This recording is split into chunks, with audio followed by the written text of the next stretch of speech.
Interesting company 5 বছর return দিয়েছে 129%। শুধু সেটা বলে না, কোম্পানি কিন্তু যে ফার্মাসিউটিক্যাল কোম্পানির নাম হচ্ছে অজন্তা ফার্মা। কোম্পানি বেশ কিছু নিউজ রয়েছে, সেগুলো একটা একটা করে কভার করবো। শুধু একটা কোম্পানি না, অনেকগুলো কোম্পানি কিন্তু নিউজ একসঙ্গে কভার করব। নতুন থাকলে সাবস্ক্রাইব করে রেখে দেবেন, কারণ বিভিন্ন ইনফরমেশনগুলো একটু একটু করে আনার চেষ্টা করছি এবং খুব গুরুত্বপূর্ণ সঙ্গে সঙ্গে টেকনিক্যাল ফান্ডামেন্টাল সমস্তগুলোই কিন্তু শেখানোর চেষ্টা করছি। ফার্স্ট আসা যাক, এই যে কোম্পানিটার কথা বলছি, কেন বলছি সেই কোম্পানিটার কথা নিয়ে, কারণ প্রেজেন্টলি এই কোম্পানির নিউজ এসছে একাধিক, এবং যার মধ্যে একটি সবচেয়ে গুরুত্বপূর্ণ নিউজ হচ্ছে 32 টাকা মোটামুটি একটা ডিভিডেন্ডও কিন্তু কোম্পানি দিচ্ছে। রেজাল্টটা খুব ভালো করেছে, যদি আমরা দেখে নিতে পারি কোয়ার্টারলি রেজাল্টের দিকে, রেজাল্টও কিন্তু খুব সুন্দর করেছে। রেভিনিউ গ্রোথ 30% ইয়ার অন বেসিসে জাম্প হয়েছে, নেট ইনকাম সেটাও 30.89%, ডাইলিউটেড ইপিএস আর্নিং পার শেয়ার সেটা 30% রয়েছে, নেট প্রফিট মার্জিন 4.90 রয়েছে। কোম্পানি ফান্ডামেন্টাল যথেষ্ট স্ট্রং রয়েছে, তবু একবার ফান্ডামেন্টাল দেখে নেবো। কোম্পানি এই মুহূর্তে মার্কেট ক্যাপ রয়েছে 43,000, মানে লার্জ ক্যাপ কোম্পানি, যার পি কিন্তু রয়েছে প্রাইস টু আর্নিং রেশিও বলে এটাকে, প্রাইস টু আর্নিং 38.6 রয়েছে, কিন্তু খুব একটা ওভারভ্যালুড হয়নি। কিন্তু return on equity, return on capital দুটোই যদি দেখো, লক্ষ্য করে দেখবে দুটোই কিন্তু খুব সুন্দর জায়গায় রয়েছে। এই সমস্তগুলো কিন্তু একটা জিনিসকে কিন্তু ইন্ডিকেট করে, সেটা হচ্ছে কোম্পানি পোটেনশিয়াল গ্রোথ খুব সুন্দর রয়েছে। এই মুহূর্তে কোম্পানি প্রোমোটার 63% বেশি কিন্তু প্রোমোটার হোল্ড করছে এবং ঋণের পরিমাণ খুব কম। সুতরাং কোম্পানি যদি বলা যায় এই মুহূর্তে কোম্পানি কিন্তু ফান্ডামেন্টালি ভেরি স্ট্রং রয়েছে। আচ্ছা, এর সঙ্গে প্রোমোটারের সংখ্যা যেটা বললাম 63.49 রয়েছে, এফআইআই কিছুটা সেল করেছে এবং ডিআইআই প্রচুর পরিমাণে কিনেছে, 21.80% ডিআইআইয়ের কাছে রয়েছে, আর পাবলিক 7% মতো কিন্তু কিনে রেখে দিয়েছে। এটা একটা ব্যাপার রয়েছে। তো এই একটা ব্যাপার হয়ে গেছে। সবথেকে বড় একটা ইন্টারেস্টিং ব্যাপার যে সেটা বলবো, এই কোম্পানি ছাড়াও একাধিক পরের যে কোম্পানির ক্ষেত্রে আমরা আসছি। সেকেন্ড কোম্পানি যেটা বলছি সেটা হচ্ছে কিন্তু কোম্পানি খুব একটা রিটার্ন এখনও পর্যন্ত তেমন কিছু দিতে পারেনি। কোম্পানির নাম হচ্ছে ওয়ারি এনার্জিস। এদের বেশিরভাগ যে কাজকর্মগুলো রিনিউয়েবল এনার্জির ওপর কোম্পানিটা কাজ করে এবং একটা সেরা কোম্পানি বলা যেতে পারে রিনিউয়েবল সেক্টরের মধ্যে। কোম্পানির রিটার্ন কিন্তু আমাদেরকে তেমনভাবে কিছু দেয়নি, 1 বছরের মধ্যে তেমন কিছু না, বরঞ্চ নেগেটিভ রিটার্ন। ম্যাক্সিমাম রিটার্ন কিন্তু আমাদেরকে খুব একটা পজিটিভ দেখাতে পারেনি। কিন্তু কোম্পানির অনেকগুলো নিউজ কিন্তু আজকে কভার করতে চলেছে, যেরকম প্রেজেন্টলি কোম্পানি 30,000 কোটি টাকা মতো ক্যাপিটাল এক্সপেন্ডিচার করতে চলেছে আগামী 3 বছর ধরে, শুধুমাত্র নেক্সট ইয়ারেই প্রায় 9,000 কোটি ঢালতে চলেছে। তো এই গুরুত্বপূর্ণ বিষয়টাকে নজর রাখতে হবে। কোম্পানিটা ওয়ারি এনার্জি 30,000 কোটি টাকা ক্যাপিটাল এক্সপেন্ডিচার করতে চলেছে এবং আগামী 3 বছরের মধ্যে এটা হবে, আর 27 সালের মানে আগামী 1 বছরের মধ্যেই কিন্তু আমরা দেখব কোম্পানিটা কিন্তু দুরন্ত রিটার্ন করতে পারে। কোম্পানি যেটা আমি বলছিলাম 10 জিগাওয়াট সোলার সেল ফ্যাসিলিটি তৈরি করতে করেছে এবং ইউএস অথরিটি ক্লিয়ার করেছে যে ওয়ারির ওপরে।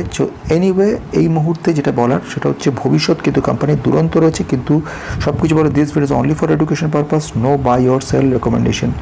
খুব ইন্টারেস্টিং ব্যাপার রয়েছে, কথা বলার ব্যাপার, সেটা হচ্ছে ওয়ারি এনার্জি কিন্তু রিনিউয়েবল এনার্জি সেক্টরে সোলার এনার্জির উপরে কোম্পানিটা কাজ করে এবং বেশ বহু দিন ধরে কোম্পানিটা কিন্তু আলটিমেটলি কাজ করে চলেছে। এদের টার্গেট কিন্তু রয়েছে বিরাট বড় মাপের, যেটা আমি বলছিলাম 10 জিগাওয়াট সোলার সেল ম্যানুফ্যাকচারিং ফ্যাসিলিটি, মানে বিরাট বড় ব্যাপার। তো এটা যখন কমপ্লিট হয়ে যাবে তখন সেটা কিন্তু কোম্পানিটা আমাদেরকে ভবিষ্যতে একটা দুর্দান্ত রিটার্ন দেওয়ার ক্ষমতা রাখে।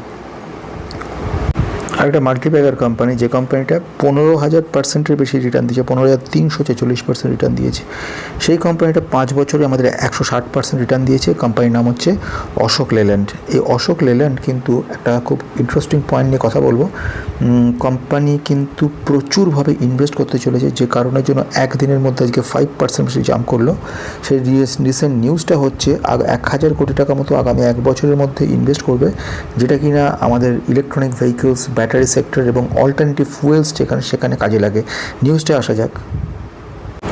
কোম্পানিটা কিন্তু ব্যাটারি সেক্টরে, অর্থাৎ battery energy system, battery storage energy system BESS, সেখানে 1,000 কোটি টাকার বেশি কিন্তু ইনভেস্ট করছে, যাতে কিনা ভবিষ্যতে ইমপ্রুভমেন্ট করা যায়, আরও বেটারমেন্ট কাজ করার জন্য। সুতরাং ইলেকট্রনিক ভেহিকলসের ব্যাপার কোম্পানিটা বহুদিন ধরে কাজ করছে।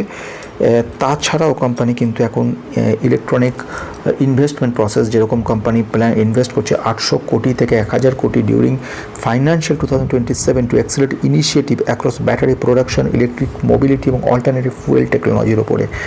এ সম্পর্কে আগামী 10 বছরের এদের একটা টার্গেট রয়েছে, সেখানে কিন্তু বড় টোটাল অ্যামাউন্ট যেটা 5,000 কোটির ওপরে আগামী 7 থেকে 10 বছরের মধ্যে এই ক্ষেত্রে লাগাবে। অর্থাৎ এখানে কোম্পানিটা কিন্তু একটা ভালো জায়গা রয়েছে। ফান্ডামেন্টাল কী বলছে এরপরে দেখব। লার্জ ক্যাপ কোম্পানি অবশ্যই, 1,02,000 কোটির মার্কেট ক্যাপের কোম্পানিটা। প্রাইস টু আর্নিং রেশিও দাঁড়িয়ে রয়েছে 28.2, এবং যদি ইন্ডাস্ট্রির সঙ্গে কম্পেয়ার করি তারপর 39.1, অর্থাৎ আন্ডার ভ্যালুড যদি বলা যায়, সেখানে কিন্তু আন্ডার ভ্যালুড জায়গায় থাকতে পারে। Return on capital employed 13.6, return on equity 27.4। Return on capital employed যে কী ব্যাপার রয়েছে সাবস্ক্রাইব করে রাখতে পারেন, কারণ এই ধরনের বিভিন্ন ইনফরমেশনগুলো ভবিষ্যতে বলবো বলে। Return on capital employed, return on equity, return capital employed কেন বললাম 13.6 সেটা কিন্তু সেখানে বোঝাবো। এখন এই মুহূর্তে প্রোমোটার হোল্ডিং 51.5% আছে। যদি প্রোমোটার হোল্ডিংয়ের মধ্যে যাওয়া যায় দেখতে পারা যাবে যে এফআইআই ফরেন ইনস্টিটিউশন 20.67% হোল্ড করছে, 4% মতো সেল করেছে। ডিআইআই এখানে 1% মতো 2% মতো মোটামুটি বাই করেছে, এবং পাবলিকের কাছে 1% মতো কিনেছে। তাহলে এই মুহূর্তে একটা কথা এই বলা যেতে পারে, টোটাল ইনস্টিটিউশনাল এবং প্রোমোটার মিলিয়ে প্রায় 70%-এর মতো কিন্তু হোল্ড করছে স্টিল নাও। কোম্পানি পজিটিভিটি রয়েছে। কোয়ার্টারলি রেজাল্ট যদি দেখে নাও দেখবে কোয়ার্টারলি রেজাল্টও কিন্তু ভালো করেছে। প্রায় 15,000 কোটি যেটা ছিল গত বছরে সেলস গ্রোথ, সেটা 17,000-এর উপর চলে গেছে। অপারেটিং প্রফিট মার্জিন আমাদের 19% রেখে দিয়েছে, মোরাললেস গুড। নেট প্রফিট যেটা 1246 ছিল সেটা 1381 হয়েছে। কম বেশি প্রতি বছরই কিন্তু প্রফিটেবিলিটি বাড়ছে। আর প্রেজেন্ট নিউজ অনুযায়ী আমরা দেখতে পারলাম কোম্পানি কিন্তু আমাদেরকে মানে টোটাল অটো সেলসই কিন্তু গত বছর এবছর প্রতি বছরই কিন্তু একটা পজিটিভ জায়গা দেখিয়েছে। ইন্ডিয়ার মধ্যে সেকেন্ড লার্জেস্ট ম্যানুফ্যাকচার কমার্শিয়াল ভেহিকেলে যদি থেকে থাকে সে কোম্পানিটা কিন্তু রয়েছে এই অশোক লেল্যান্ড। তাহলে বোঝা গেল কোম্পানি কিন্তু ফান্ডামেন্টালি যথেষ্ট ভালো। নেক্সট যে স্টকটায় যাব, আমাদের নেক্সট যে কোম্পানিটা হচ্ছে 5 বছর রিটার্ন দিয়েছে 762%। কোম্পানির নাম হচ্ছে হিন্দুস্তান অ্যারোনটিক লিমিটেড। এখন হিন্দুস্তান অ্যারোনটিক লিমিটেড নাম তো বুঝলাম, কোম্পানির গ্রোথ অসম্ভব ভালো রয়েছে। এবং আরেকটা ঘটনা হচ্ছে লার্জ ক্যাপ কোম্পানি, কিন্তু প্রচুর অর্ডার বুক রয়েছে, এবং ইন্ডিয়ান ডিফেন্স সেক্টরের একটা বড় অর্ডার, বাইরের প্রচুর পরিমাণে অর্ডার কিন্তু এই কোম্পানিটা দেখছে। Aerospace, defence, precious electronic instrument, helicopter design, helicopter investment, যাকে বলে রিপেয়ারিং, এয়ারক্রাফট রিলেটেড কাজকর্মগুলো সমস্তগুলো কিন্তু হিন্দুস্তান অ্যারোনটিক লিমিটেড কাজ করছে। হিন্দুস্তান অ্যারোনটিক লিমিটেডের প্রেজেন্ট নিউজ যেটা, সেটা হচ্ছে গ্লোবাল পার্টনার হিসেবে একটা বড় কোম্পানির সঙ্গে একটা টাই আপ করছে, যার ফলে 10,000 টনের বেশি যে অ্যারোস্পেস রিলেটেড কাজকর্ম সেগুলো কিন্তু করতে পারবে।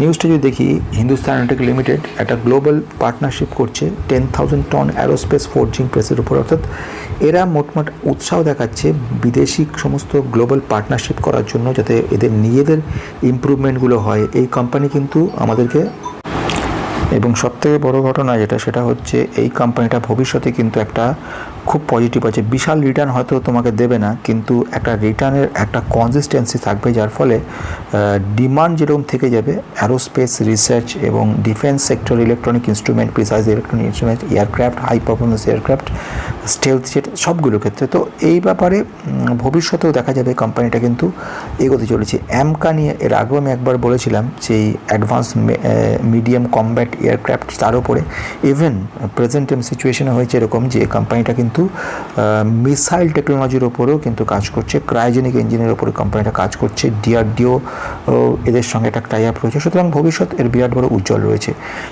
তোমাদের কাছে কোনো কোম্পানি আছে কি না, থাকলে বা অন্য কোনো কোম্পানি এক্সপেক্ট করছো সেটা কমেন্ট বক্সে কিন্তু লিখে জানাবে। আবার নেক্সটে দেখা হবে।